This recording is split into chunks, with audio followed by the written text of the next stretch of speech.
नमस्कार। द देसी अड्डा पर आपका स्वागत है। मैं हूं राकेश तिवारी। देखिए, सिवान के पूर्व सांसद मरहूम शहाबुद्दीन कभी भी अपने विश्वासघातियों को माफ नहीं करते थे। इसके उलट अपने समर्थकों और अपने मतदाताओं के लिए किसी भी हद तक चले जाते थे। यही उनकी कमजोरी और उनकी मजबूती दोनों थी।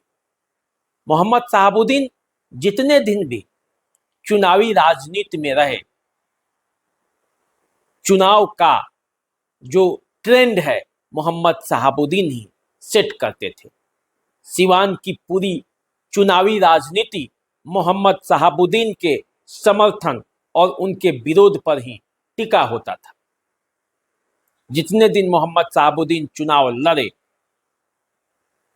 माई समीकरण का एम, माले विरोधी वोट और शहाबुद्दीन के हर वर्ग में जो समर्थक थे, उनके भरोसे वे चुनाव बड़ी आसानी से जीत जाते थे, चाहे विरोध लाख उनका होता रहे। अब मोहम्मद शहाबुद्दीन इस चुनाव में नहीं। हिना साहब 3 बार चुनाव हारने के बाद भी हिम्मत नहीं हारी है। वो सिवान से निर्दलीय चुनावी मैदान में उतरी हुई हैं। तो इस बार का सिवान का चुनावी राजनीतिक गणित क्या है, ये बात समझना जरूरी है। ये समझना जरूरी है कि किस तरह से हिना साहब का चुनाव मोहम्मद शहाबुद्दीन के चुनाव से अलग है। किस तरह से हिना साहब मोहम्मद शहाबुद्दीन के रास्ते पर चलते हुए भी उनसे अलग हैं, और किस तरह से हिना साहब अपने चुनाव कार्यक्रमों के बीच अपना प्रभाव छोड़ रही हैं। उनके जीत का गणित और उनके प्रतिद्वंदियों के जीत के गणित क्या कहता है।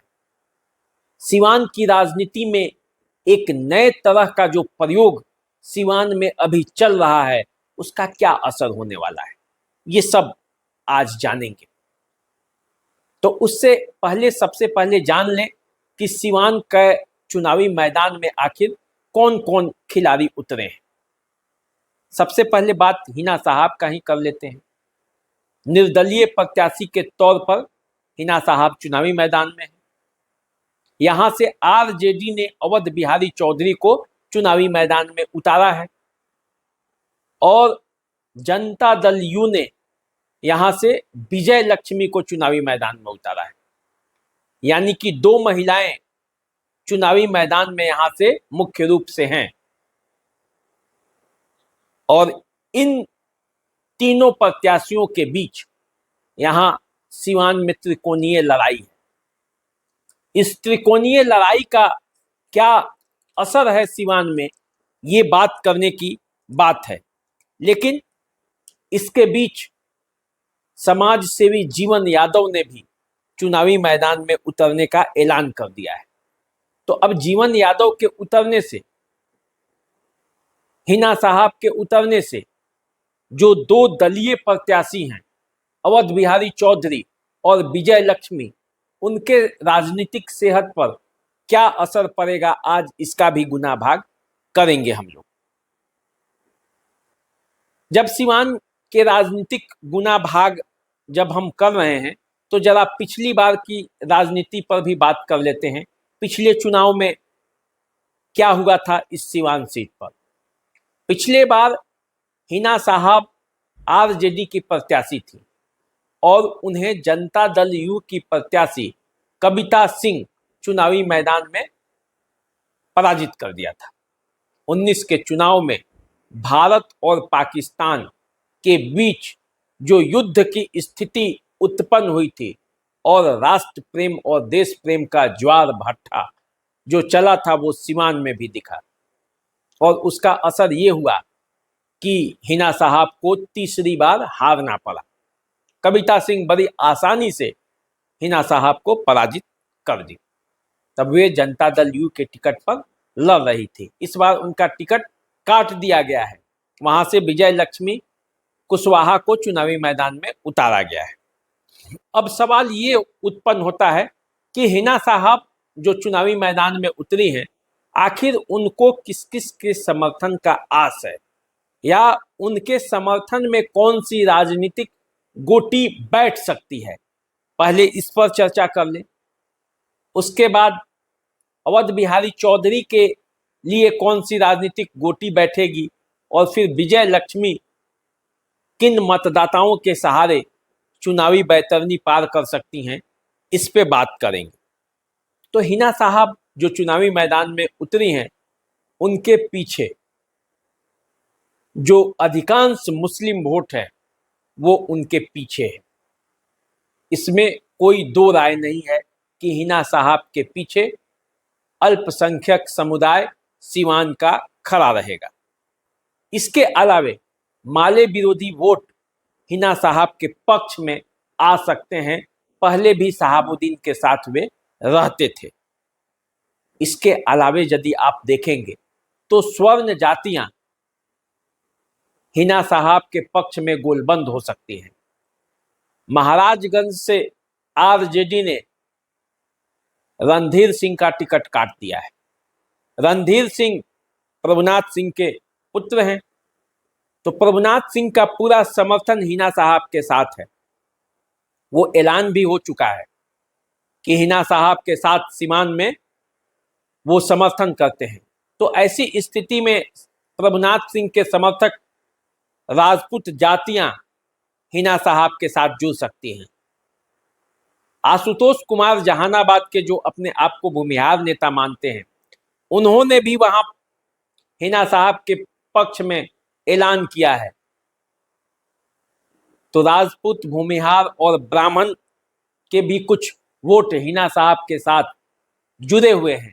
पहले से रिश्ता है, शहाबुद्दीन के जमाने से रिश्ता है, क्योंकि तब इन जातियों को माले समर्थकों से लड़ना पड़ता था, भिड़ना पड़ता था।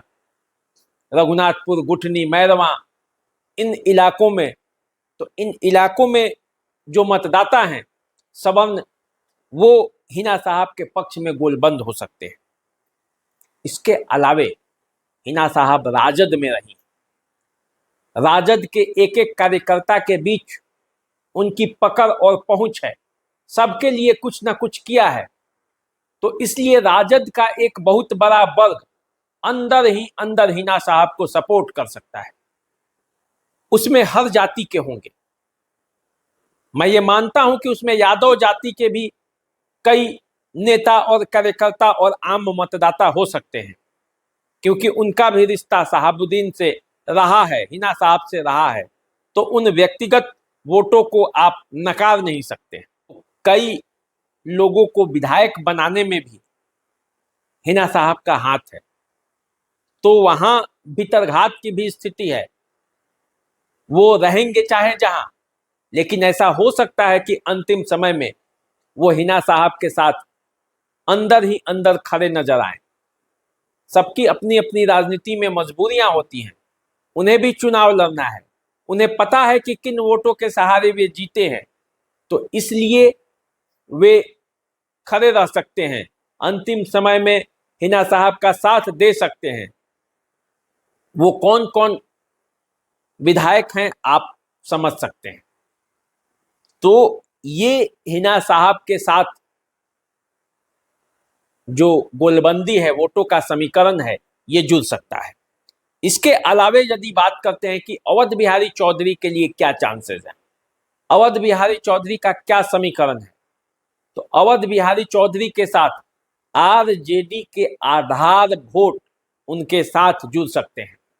इसके अलावे कांग्रेस का समर्थन है, तो कांग्रेस के जो कैडर वोट हैं वो उनके साथ जा सकते हैं। इसके अलावे माले जो गठबंधन के उनके साझीदार हैं, जिसके दो दो विधायक भी हैं सीवान में, तो वे उनके साथ जा सकते हैं। माले का आधार वोट आरजेडी को सीवान में पड़ सकता है। जो आरजेडी सीवान में हमेशा माले से लड़ता रहा है, वही आरजेडी इस बार माले के साथ मिलकर सीवान में हिना साहब और विजय लक्ष्मी के खिलाफ चुनावी मैदान में ताल ठोक सकता है। तो जीरादेई से वहां विधायक हैं अमरजीत कुशवाहा और सत्यदेव राम विधायक हैं। तो इन दो क्षेत्रों के विधायक, खुद अवध बिहारी चौधरी भी सीवान के विधायक हैं, बड़हरिया से बच्चा पांडे हैं और रघुनाथपुर से हरिशंकर राय हैं। तो देखने में तो आरजेडी का वहां बहुत बड़ा आधार लगता है, लेकिन वोटों में कितना तब्दील हो पाएगा और ये लोग किसको अंतिम समय में सपोर्ट करेंगे, ये भी देखना अभी बाकी है। इसके अलावा यदि जदयू की बात करते हैं तो जदयू की कुछ परेशानियां हैं यहाँ पे।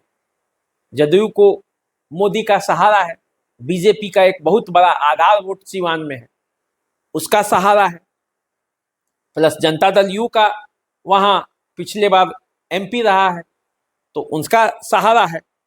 लेकिन जदयू के साथ सबसे बड़ी परेशानी है कि जो उसके प्रत्याशी हैं वो घरेलू महिला है, विजय लक्ष्मी।